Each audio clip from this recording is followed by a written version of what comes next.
Dentro de nós falamos em Romanos, capítulo 1, né? Aí eu digo o seguinte, olha, não vai ser só perseguição de sistemas e monitoramento. Eu digo a você o seguinte, monitoramento não é marca, né? Você trazer, mudar o DNA do ser humano, ele esquece que o DNA do ser humano ele tem uma assinatura de Deus. Deu para entender? Quem assinou o DNA do homem foi Deus, e ninguém muda Deus. Eles estão esquecendo só disso. É o homem brincando, querendo ser Deus. Ele vai brincando, tá? Aí nós vemos aí algumas experiências de Ananias e Safira brincando, nós vimos aí Sodoma e Gomorra brincando, nós vimos aí a geração adâmica, né, no período de Noé brincando, e vai brincando. Uma hora Deus chama e fala assim, agora eu quero um acerto contigo. Porque Deus é Deus, eterno, vivo, único, onisciente, onipresente, onipotente, ele é Deus. Olha o que diz a palavra de Deus em Salmo 90, a oração de Moisés. Antes que os montes nascessem, que tu, ó Deus, formaste a terra e o mundo, de eternidade a eternidade, tu és Deus. Então não muda. Ele é Deus. Se ele operar, ele é Deus. Se ele não operar, ele continua sendo Deus. Se ele abençoar, ele é Deus. Se ele não abençoar, ele continua sendo Deus. Porque ele é Deus e não tem que pedir opinião para ninguém. Ele não tem que obedecer sistema religioso, ideologia religiosa de ninguém. E estão criando muitas, hein? Estão criando muitas ideologias religiosas por aí. Então vejam bem, a palavra de Deus, pela palavra de Deus, existe um acerto de Deus com o homem, isto é fato. Deixa eu escrever aqui, é fato. No final de tudo, Deus vai olhar, meu filho, eu te amo tanto. Não. Hoje Jesus salva, o Espírito Santo liberta, convence do pecado, da justiça, do juízo. Do pecado porque o homem pecou, destituído foi da glória de Deus. Da justiça porque Deus é justo. E do juízo que vai haver uma condenação. Ok? Então, esse Jesus que hoje traz para você, e você está dando aquele monte de coisa para ele, especialmente as pessoas que gostam de enganar e vão para canais, vão para um monte de besteira por aí, e alguns outros que vão até para púlpito, iam, né? Hoje não vai mais. Iam para púlpito, pregavam, fazia, acontecia, aquela coisa toda. Deus pode, Deus vai te dar 100 se você der 1000, se você der 1000 vai te dar, se você der 100 vai te dar 1000. Eu inverti aqui os números. Aí vai de lá, vai ficar confusão toda, não sei o quê. Vai haver um acerto. Hoje Jesus está pegando todos os documentos. Está assim, ó. Me dá aí. Jesus é bom. Toma aqui o documento. Jesus é maravilhoso. Toma aqui o documento. Senhor, está aqui. O Senhor é meu advogado. Não é a Bíblia não diz isso? Que Ele é o nosso advogado? Intercede por nós? Pleiteia a nossa causa? Sim. Hoje Ele é advogado. E amanhã? Juiz. Juiz. Simplesmente isso. Então, todas aquelas mentiras, tudo aquilo que você pregou, tudo aquilo que você enganou, tudo aquilo que você passou a perna, tudo aquilo que você mentiu, tudo aquilo que foi falado, que está escrito, o juiz vai estar tudo com aquilo na mão. Aí você vai chegar assim, o negócio é o seguinte, eu fiz tudo aí e tal, fiz maravilhas no teu nome, eu fiz cura, falei língua estranha no teu nome, fiz tudo isso aí no teu nome. Tá escrito aí, tá, mas no meu nome você não fez nada disso não, porque hoje eu sou juiz. Eu não sou mais o seu advogado, hoje eu julgo a sua causa. E toda a sua mentira está diante de mim, porque você me passou isso. Tá dando para entender? Então, pela palavra dessa forma, nós vemos que é fato, né? Os hereges, apóstatas, mentirosos, enganadores, fraudulentos, todo tipo que ama e praticam iniquidade, não iriam ficar impune dizendo, Deus é amor. Não, Deus é amor, meu irmão. Deus não quer que ninguém vá para o inferno. Deus não manda ninguém para o inferno. Contrário aí das outras pessoas. O cara vai pelos seus próprios pés. Aí diz o seguinte, olha, mas esquecendo que também é justiça e juízo. Vamos para a Bíblia? Salmo 89, 14, diz assim, justiça e juízo são a base do seu trono. De quem? De Deus. Misericórdia e verdade irão adiante do teu rosto. Ele tem misericórdia? Sim, está tendo de nós hoje. Mas ele é justiça e juízo. Miqueias 3:11, olha que diz aqui Miqueias 3:11 sobre justiça e juízo. Os seus chefes dão sentenças por suborno, os seus sacerdotes ensinam por interesse, seus profetas adivinham por dinheiro e ainda se encostam ao Senhor dizendo, não está o Senhor no nosso meio, no meio de nós, nenhum mal vem sobre a gente. Sabe quem que eu lembro? O profeta Ananias, na época de Jeremias. Jeremias profetizando sobre o jugo, né? aquele jugo que põe sobre o boi, né? Ele entrou na presença do rei com aquele jugo de madeira, dizendo que Babilônia subirá, Nabucodonosor virá, tomará o templo. Nós somos o templo, Deus não destrói o templo, mas o pecado está comendo feio, a mentira, o engano estava ali, dessa forma aqui, ó. E a Jeremias entra, Ananias pega uma espada, corta e quebra aquele jugo. E Jeremias fala assim: quebrastes o jugo de madeira, mas virá o jugo de ferro em que não podereis quebrar. Tu profetizas mentiras e em pouco tempo tu morrerás. E morreu mesmo. Então tem aí o profeta Ananias, profetizando e profetizando e profetizando. Aproveita o melhor da terra. Vamos aproveitar aquilo que é bom. Deus é maravilhoso. O melhor da terra está surgindo. O crente, se correr o bicho pega, se ficar Jesus da vitória. É os chavões que estão por aí, né? O crente vive em Cristo. Eu estou em Cristo. E vai com esses chavões aí, sem apoio escriturístico, levando as pessoas a um engano de entendimento, ok? Então, dentro disso que eu falei com vocês, sobre essa parte de fato, a justiça de Deus, aí nós entramos agora nos estágios da grande tribulação. Coisa mais interessante. A grande tribulação, aí vem a pergunta, eu sei que você está dizendo aí, pastor, iniciou? Eu digo a você que nós estamos na rabeira, assim, no iniciozinho, assim, ó. Tá com passo, tá? 2021 vai melhorar ou piorar? Meu amigo, eu não tenho bola de cristal para dizer para você para melhorar ou piorar, mas pela Bíblia, eu digo para você que não vai vir coisa boa aí não. Porque escatologia tem que cumprir, profecia tem que ser cumprida. Não tem onde escapar dela não. Não tem onde escapar. Israel não escapou. Vamos ler na Bíblia? Deus chama Abraão e diz assim: Abraão, de ti nascerá uma nação. Que bênção. Uau, velho desse jeito, minha esposa já não tem mais o costume das mulheres, mas nascerá de ti uma nação. Mas essa nação descerá cativa 400 anos. Tem onde correr disso? Não. Profecia de Deus. E desceu mesmo. Ficou no Egito 430 anos. Muitos dentro criticam Jacó enganando Esaú e passando a perna em Isaac. Não, Jacó ele comprou a primogenitura, Esaú desprezou a primogenitura, mas antes disso tudo aí vem uma profecia para a mãe de Jacó e Esaú dizendo o seguinte: olha, dentro de ti tem duas nações, a maior servirá a menor. Profecia, não tem onde cumprir, não tem onde escapar, tem que cumprir, não tem onde, ok? É aí que nós vamos entender bem essa parte da grande tribulação, quanto tempo vai durar essa grande tribulação no aspecto de sofrimento, que se vier o sofrimento de aqui mesmo, o homem vai sofrer um bocado, viu? Aqueles que ficarem sobre a terra vão sofrer um bocado, vão sofrer sobre a ira de Deus e sobre a perseguição de diabo, anticristo, a besta, falso profeta, as atrocidades, pestes, fomes, nudez, etc, etc, etc. É dentro disso aí, tá? Então, veja bem, estágios da grande tribulação. A partir do relato de eventos de Apocalipse 3:19, a igreja de Laodiceia, podemos ver a grande tribulação em 3 estágios. O que ele falou em 3:19? Eu repreendo e castigo a todos quanto amo, se pois zeloso, arrependa-te. Era um alerta para que haja o arrependimento, pois ainda tinha tempo. E Deus está falando isso agora com você. Arrependa-te. Volta ao primeiro amor. Volta à palavra. Para com seguir gente. Vai seguir a Bíblia. Quer ouvir uma coisa boa? Vai ouvir a Bíblia. Vai ler a Bíblia. Fanatismo. Não. Saída. Saída.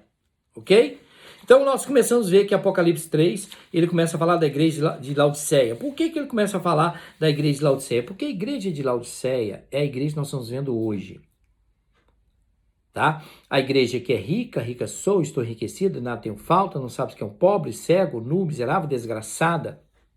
E vê os conselhos: compre ouro, compre colírio, compre vestes para que cubra a vergonha da sua nudez, colírio para que veja, ouro para que te enriqueças.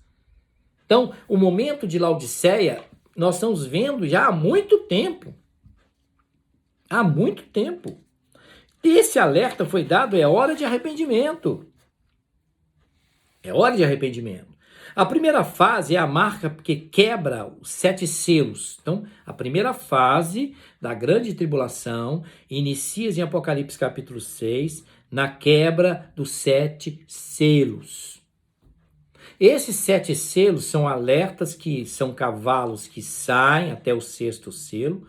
E esses cavalos que saem, eles vêm trazendo, arrastando com eles profecias de catástrofes, de lutas, de pestes, de problemas e tantas coisas. Então vejam bem, a primeira fase é marcada pela quebra dos 7 selos no céu e culmina com o arrependimento da noiva de Cristo para o céu, e a prostituta será lançada fora e a besta estará de volta. Então os 7 selos é a base de tudo. Ele inicia ali, Apocalipse capítulo 6, tá? Aí vem o princípio do fim, Apocalipse capítulo 4. Contém a visão registrada do apóstolo João sobre a sala do trono dos céus, de onde se desdobram os planos de Deus para o seu reino eterno, capítulo 4 de Apocalipse. O cenário está posto e os acontecimentos na terra são dirigidos para o céu. Então, programação, não foi nada programado na terra.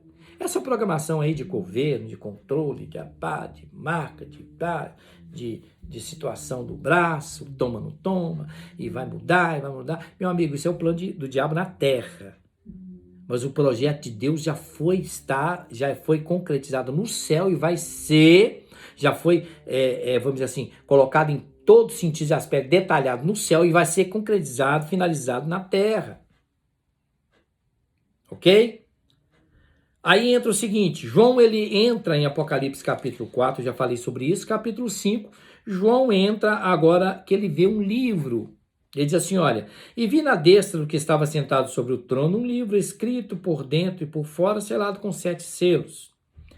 Aí diz o seguinte, olha, o livro selado de Apocalipse capítulo 5, versículo 11 a 14, ele traz o seguinte, a cena enfoca um livro que ninguém é capaz de abrir, nem que olhar para ele, nem de contemplar. E João, nessa visão de capítulo 5, ele chora. Ele chora e diz assim, como é que vai fazer? Quem é que vai abrir? A profecia vai cumprir aonde? Já viu quando você fala de Jesus, volta de Jesus, as pessoas dizem, desde pequeno que eu ouço isso. Mas o livro vai ser aberto, os selos vão ser quebrados. E João chorava. Este livro dos 7 selos é o princípio do acerto de Deus com o homem. Não pensa aí que houve Sodoma, um acerto, lá geração adâmica, antes de Noé, um acerto, Ananias e Safira, o acerto. Não, isso aí são pontas. Mas o acerto de Deus com o homem começa exatamente na abertura dos selos. Contém o princípio do relato escrito do programa de Deus para recuperar terra que foi amaldiçoada, dada a Adão, com propriedade, né, com posse, né, termo de posse, e Adão deu o termo de posse ao diabo. Eu falei isso naqueles vídeos onde tudo começou. Aí começa a restabelecer o quê? Deus começa a consertar o que o homem estragou. Jesus veio e deu ao homem uma consciência. O Espírito Santo veio, deu ao homem um posicionamento. E Deus agora em Apocalipse, como eu falei com vocês, olha, de Gênesis até Malaquias, Deus operando, de Atos capítulo 1 até Apocalipse capítulo 5 ali, capítulo 3, né? O Espírito Santo operando, 3, 4, o Espírito Santo. Dali para frente, que o Espírito leva a igreja, dali para frente é Deus novamente tratando com o homem de todas as suas atrocidades, de todas as suas mentiras, mostrando ao homem que ele é Deus, que sempre esteve no controle, nunca perdeu o controle de nada e nunca perderá o controle, porque ele é Deus. Ok? Aí vejam bem, ele começa agora a entrar em Apocalipse capítulo 5, diz assim, olha, somente para abrir o selo, somente havia um. Esse um foi Cristo, que morreu na cruz, ressuscitou e ao terceiro dia foi assunto ao Pai, apareceu aos discípulos, foi assunto ao Pai em Atos capítulo 1, e ele agora é digno de abrir o livro. Só ele pode abrir o livro. Só ele pode desatar os seus selos. Por quê? Porque ele comprou homens de toda tribo, terra, língua e nação para Deus com seu próprio sangue. Então nós não fomos comprados com um decreto, nós fomos comprados com um precioso sangue de Jesus.